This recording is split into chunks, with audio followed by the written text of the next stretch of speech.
Assalamualaikum warahmatullahi wabarakatuh. Selamat pagi anak-anak. Ya, kita harus tetap semangat. Ya, jangan kalah dengan corona. Kita harus tetap semangat. Oke, kembali lagi bersama Bulan di mata pelajaran IPA kelas 9. Ya. Untuk pertemuan kali ini kita akan membahas tentang sistem reproduksi manusia, ya, di bab 1. Oke, kita mulai. Oke, peringatan. Isi materi berikut ini merupakan konten pendidikan, bukan pornografi maupun porno aksi. Oke. Sistem reproduksi manusia adalah reproduksi itu kemampuan makhluk hidup untuk menghasilkan keturunan yang baru. Tujuannya untuk mempertahankan jenisnya dan melestarikan jenis agar tidak punah.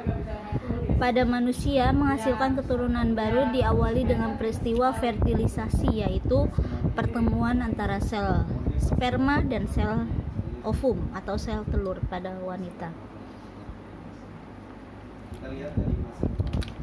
Oke. Nah, yang akan kita bahas pertemuan kali ini adalah sistem reproduksi pria. Ya, sistem reproduksi pria dibagi dengan dua bagian, yaitu organ dalam dan organ luar. Organ dalam ada di sini yang namanya testis. Ya. Lalu saluran pengeluaran, kelenjar aksesoris. Organ luar ada penis dan skortum. Nah, ini merupakan gambar dari sistem reproduksi pria. Organ-organnya, ya, ada bagian luar, yaitu ada penis dan skortum, dan ada bagian dalam. Organ reproduksi dalam. Yang pertama ada testis.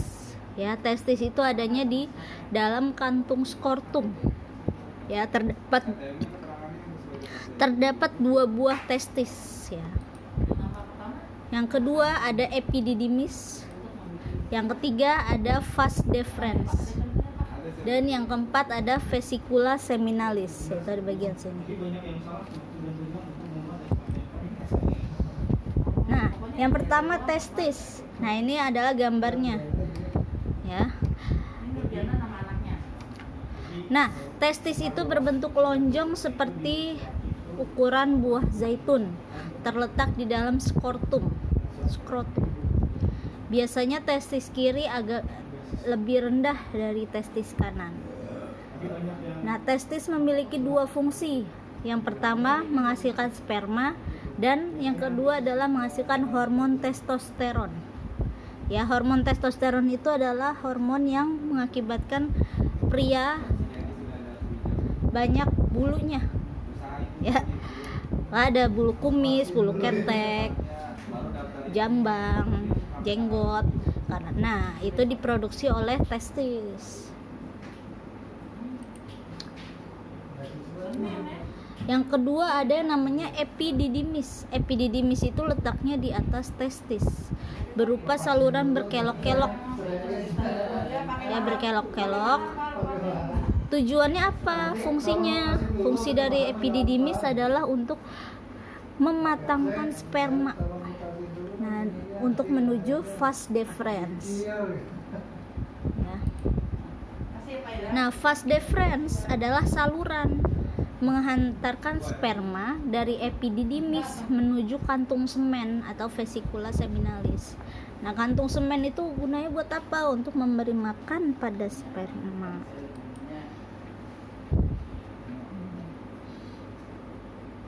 Tuh.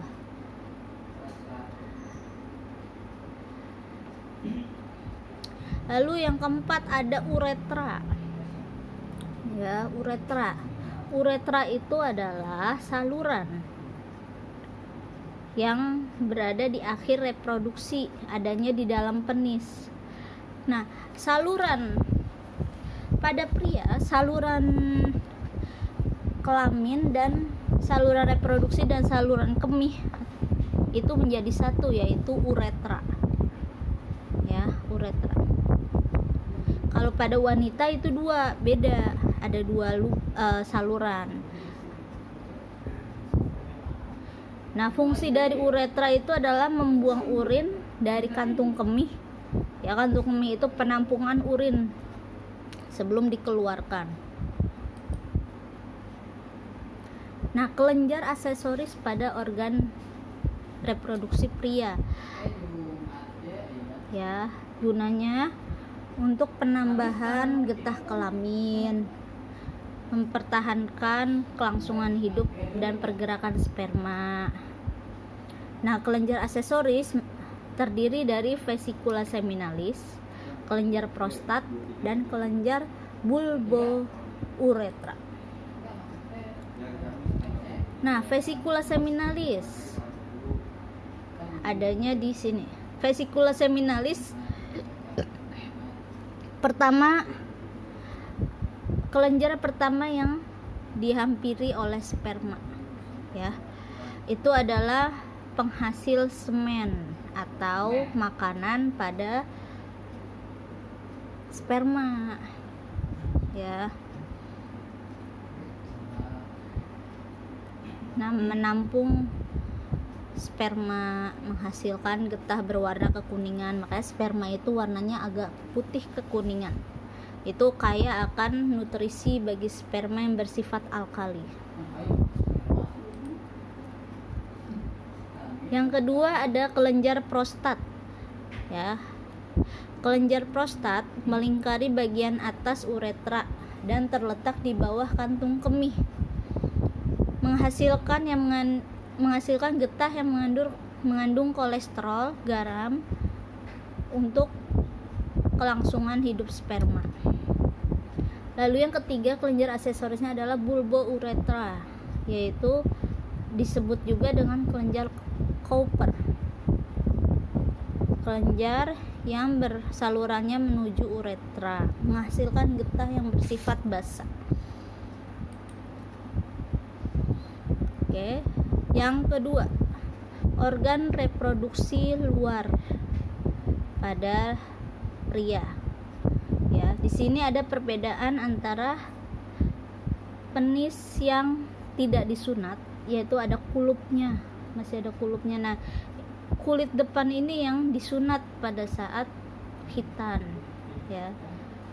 Lalu yang gambar yang kanan, penis yang sudah disunat. Ya, makanya langsung di lubang uretra. Kalau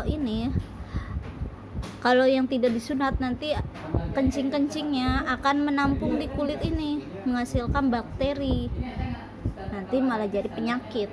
Makanya disunat, diwajibkan bagi pria untuk disunat agar tidak ada penumpukan bakteri di penis.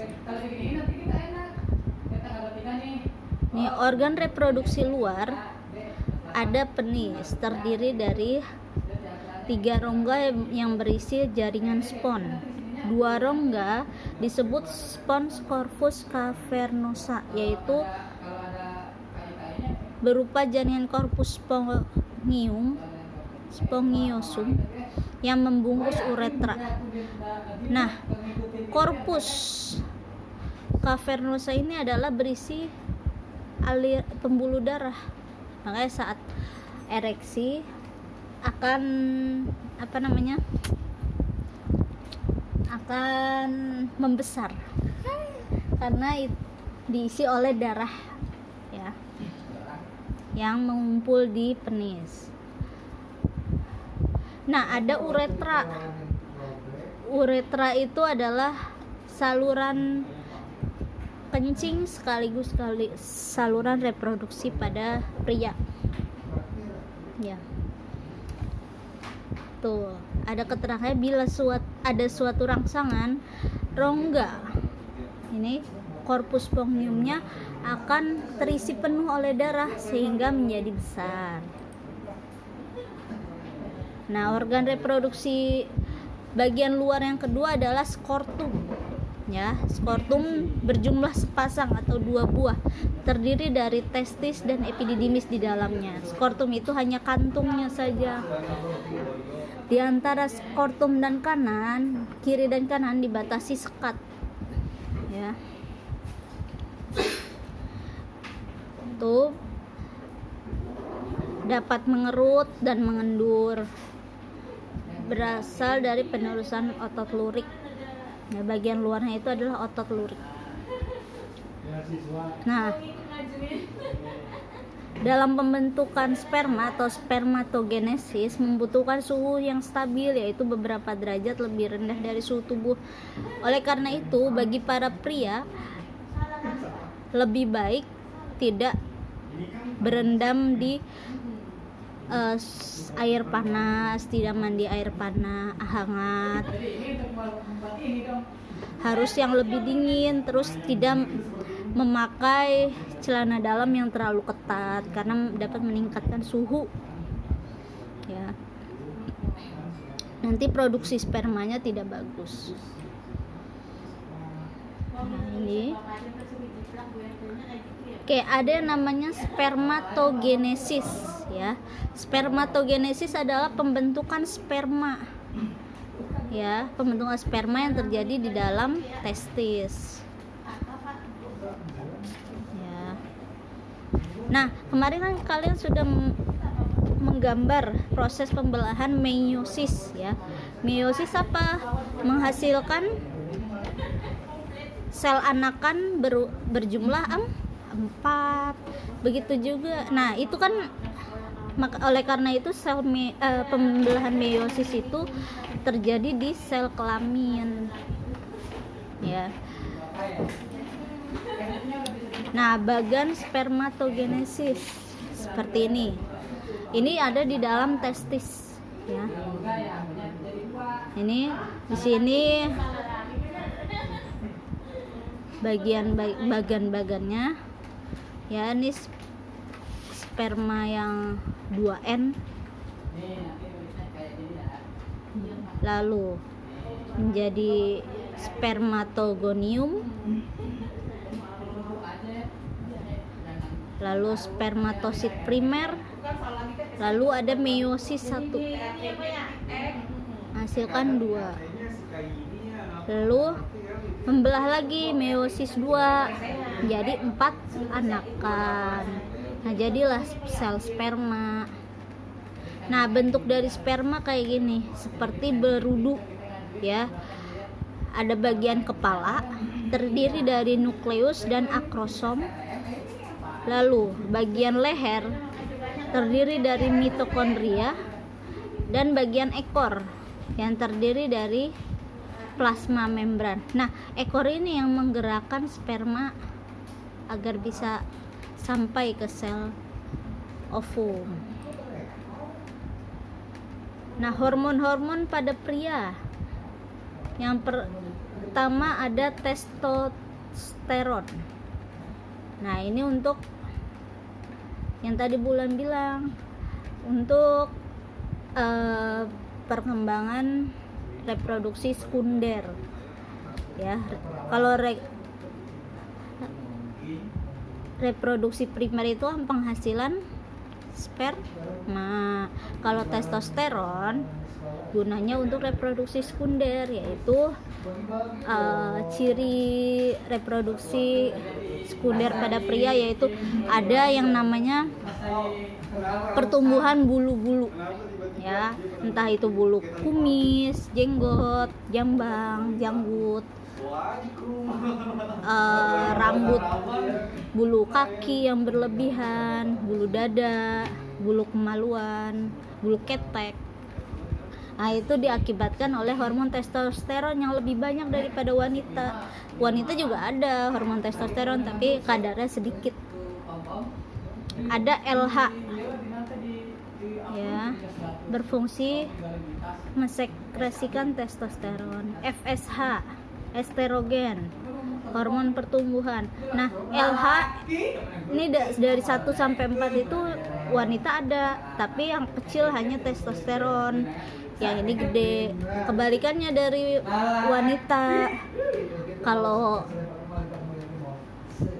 di wanita yang nomor 2, 3, 4 itu besar tapi testosteronnya kecil. Kalau pada pria nomor 1 besar, 2, 3, 4 kecil. Oke, ada gangguan pada sistem reproduksi pria. Ada hipogonadisme, yaitu gangguan pada infertilitas atau impotensi. Kriptorkidisme, kegagalan kedua testis untuk turun dari rongga.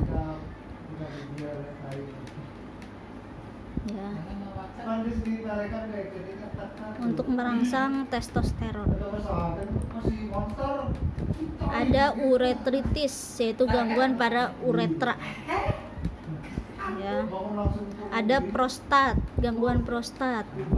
Terdapat bakteri Escherichia coli maupun bukan bakteri. Biasa prostat ini kebanyakan pada bapak-bapak, ya, akibat ngerokok. Ya. Epididymis, infeksi pada saluran pria. Ya, penyebab epididymis adalah bakteri Escherichia coli dan bakteri Chlamydia. Ada orkitis, peradangan pada testis yang disebabkan virus parotitis. Ya, menyebabkan infertilitas. Oke. Terima kasih. Nah, tugas kalian adalah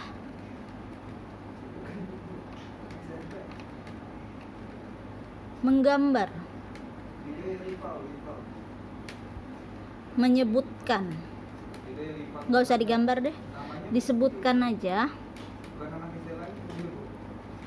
bagian-bagian dari yang namanya organ reproduksi pada pria. Oke, kita lanjut. Oke, tugas pada kali ini adalah menyebutkan nama organ reproduksi pria. Ya, ada 10 kotak-kotak nih yang Bulan bikin. Nah, kalian sebut aja, lalu ditulis di buku tulis. Nah, hasilnya dikirim ke nomor Bulan, ya.